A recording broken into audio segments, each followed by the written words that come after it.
প্রতি বছর ভাগ্য পরিবর্তনের আশায় কাজের উদ্দেশ্যে মালয়েশিয়ায় পাড়ি জমান অনেক বাংলাদেশি। মালয়েশিয়া 1984 সালে বাংলাদেশ থেকে কর্মী নিয়োগ শুরু করে।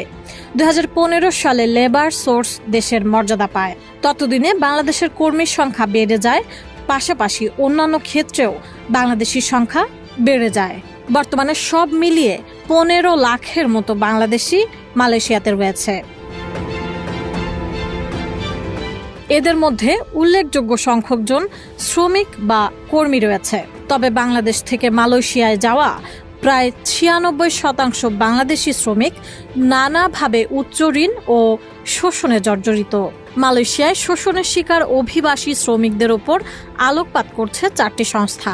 ভেরিটে, শোভা কনসালটেন্টস, বোমসা এবং ওয়ারবেডিএফ তাদের পরিচালিত একটি সাম্প্রতিক গবেষণায় এসব তথ্য উঠে এসেছে বলে দাবি করা হয়েছে। জানা গেছে এসব কর্মীদের ঘিরেই বাংলাদেশ ও মালয়েশিয়ায় রয়েছে নানান চক্র ও অপকর্ম। এসব চক্রের কারণে শুধু বাংলাদেশের শ্রম বাজারের ক্ষতি হয়েছে এমন নয়, মালয়েশিয়ার সুনামও হয়েছে ক্ষুণ্ণ। Fostering fee accountability and cost tracking FFACT শিরোনামের গবেষণায় এমন ফল উপস্থাপন করা হয়েছে, যা অভিবাসী শ্রমিকদের উপর অর্পিত আর্থিক বোঝা এবং কর্মস্থলে শোষণকে তুলে ধরেছে।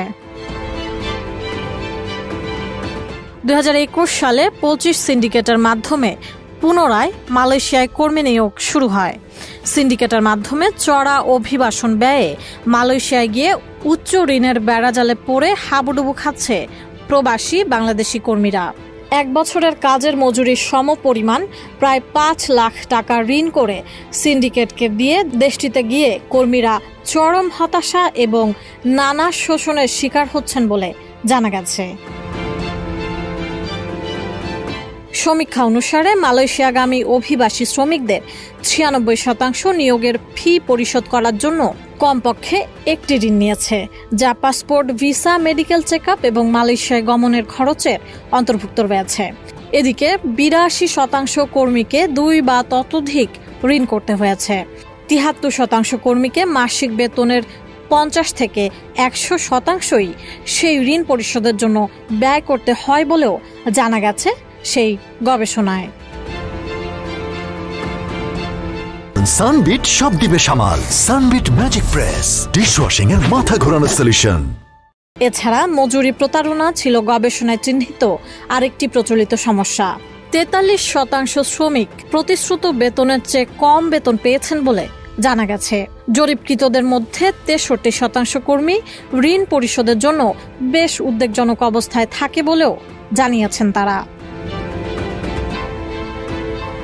এক প্রতিবেদনে বলা হয়েছে 2018 থেকে 2023 সালের মধ্যে পরিচালিত এই সমীক্ষায় 357টি সাক্ষাৎকার বিশ্লেষণ করা হয়েছে এবং মালয়েশিয়ায় 240 জন অভিবাসী শ্রমিকের কাছ থেকে তথ্য সংগ্রহ করা হয়েছে।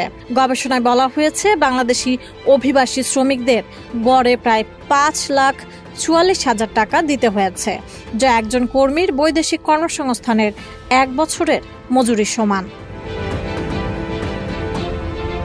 জানা গেছে মালয়েশিয়ায় বাংলাদেশি শ্রমিকদের যেতে রিক্রুটমেন্ট কাজ সম্পন্ন করার জন্য বাংলাদেশি রিক্রুটিং এজেন্সির উপর নির্ভর করতে হয়। এই এজেন্সিগুলো নির্ভর করে গ্রামে গঞ্জে ছড়িয়ে থাকা দালালদের উপর। কাজ ও বেতন সম্পর্কে লোভনীয় সব কথা শুনিয়ে মিথ্যে প্রতিশ্রুতি দিয়ে মালয়েশিয়াতে শ্রমিক আনা হয়। সেখানে যাওয়ার পরও নিজেদেরকে দালালের খপ্পরেই আবিষ্কার করেন কর্মীরা।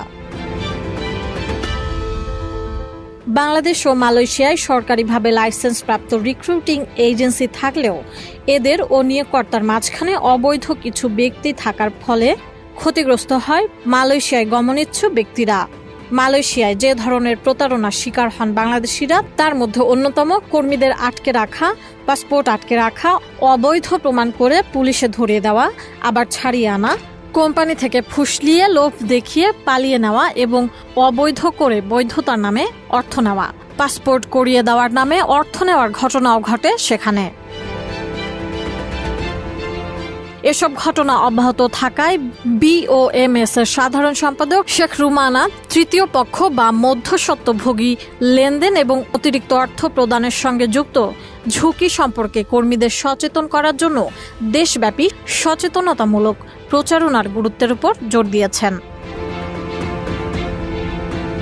প্রবাসী কল্যাণ ও বৈদেশিক কর্মসংস্থান মন্ত্রণালয়ের সম্প্রতি প্রকাশিত এক বিজ্ঞপ্তিতে জানানো হয়েছে, মালয়েশিয়া যেতে সরকার নির্ধারিত খরচ মাত্র ৭৮,০০০ টাকা এবং এর অতিরিক্ত অর্থ খরচ হলে তার প্রমাণ দপ্তরে জমা দিতে অনুরোধ করা হয়েছে। সাইমন প্রভা, ATN নিউজ।